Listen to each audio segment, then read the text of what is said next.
Okay, game four here, and it's another one that I took quite a bit of time to just sit down and think about, but I'm glad I took time to sit down and think about it, right? So first thing to me, scry and pool. Okay, good. There's no plus actions on the board. So what exactly are you gonna do with your scry and pool?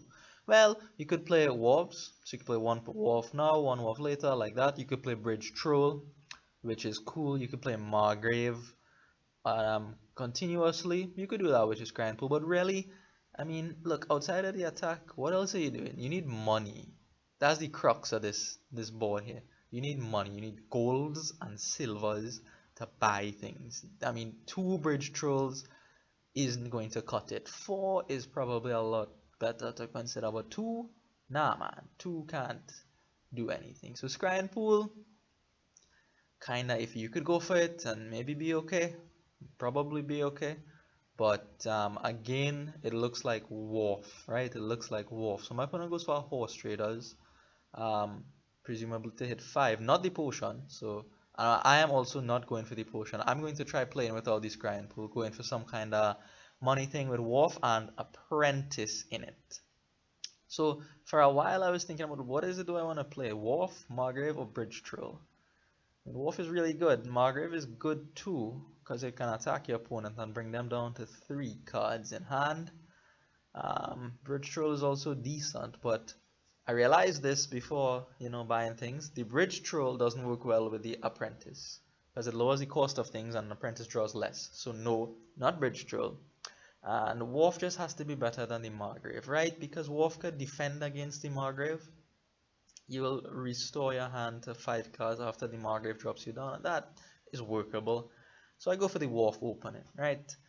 Pick up a silver because money, like I said, is the crux of everything here. My opponent has a Wharf and a silver on turns 3 and 4. So they pick up, sorry, I am going to pick up a guide here because that's also how you defend against Margrave. I realized this during the game, which is bad, supposed to see that before.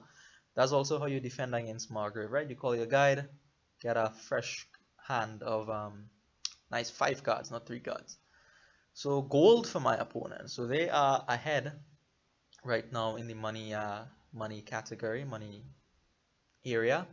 So this could be another war for me or even a gold as well, but I opt for the Apprentice. Why? Because I'm crazy and I like Apprentice, but like I said, I'm entertaining some kind of Apprentice draw with wharves at either end.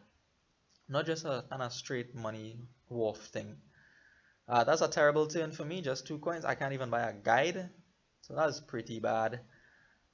So I'm looking in the back here, especially with this turn. Wharf into horse traders, getting 10 coin. That could be double wharf. That could be gold silver. Could be province if you like. My opponent goes for a wharf and an apprentice here.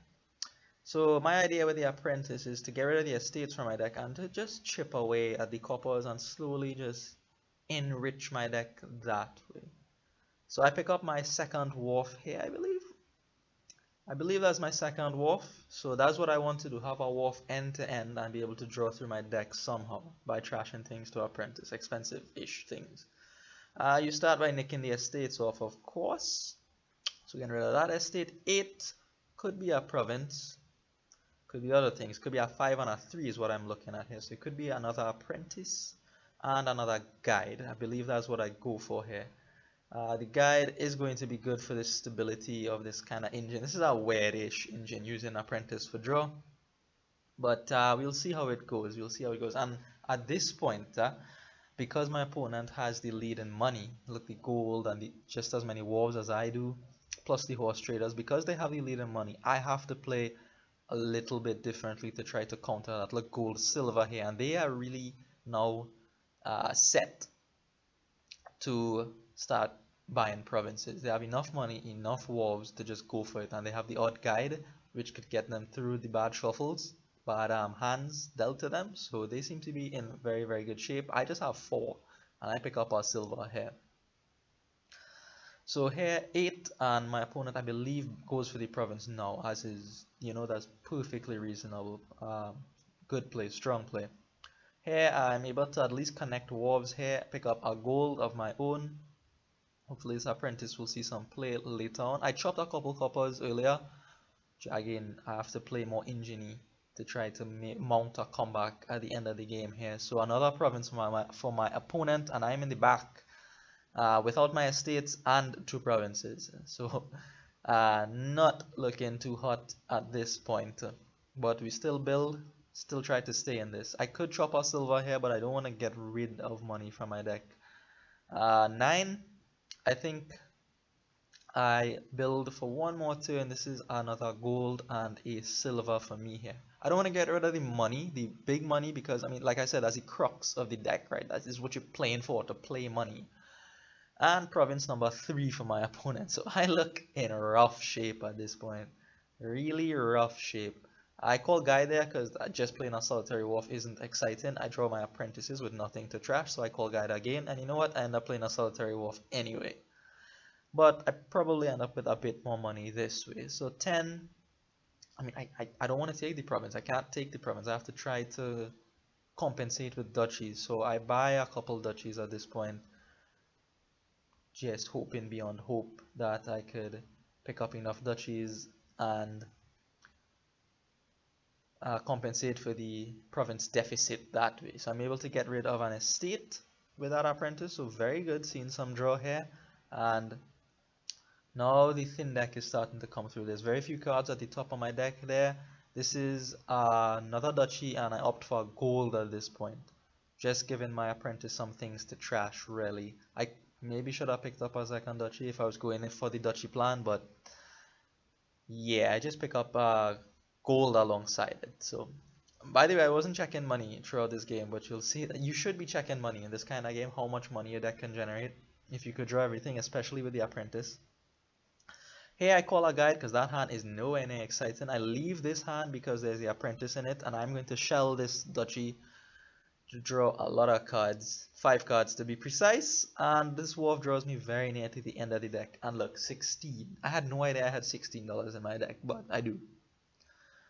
So this gives me a chance, this gives me a way back in the game here. So I go for the double province, now just 3 points behind my opponent. And I have a couple apprentices which can get massive draw, so I could do some big things. And now I know I have $16 in my deck, so if I draw through it again, somehow I'm going to be able to double province. So here my opponent goes for the province even after seeing my double province. Turn, probably assuming that I can't double province, because if I could double I win here, right? But I don't want to trash any money, any gold or any silvers here to draw with this apprentice. I don't think I have enough cash to do so. I mean, like, I'll draw through, but then I won't have enough money to buy the 2 provinces. So I get rid of the duchy, and now I have to play for the draw at this point. I don't even think I have 18. I'm not sure. I know I have at least 16. So just playing it very safe, I chop this wharf down with the apprentice and draw through to the end of my deck. I know there's at least $16 in there. And as it turns out, I only had 17, so I couldn't even get the estate. And I pick up the double province to tie the game. So I was happy with the tie after being down 21-1 in the middle there. So I'll take that tie. Game 4, a little bit of contrast style. Money versus engine-ish.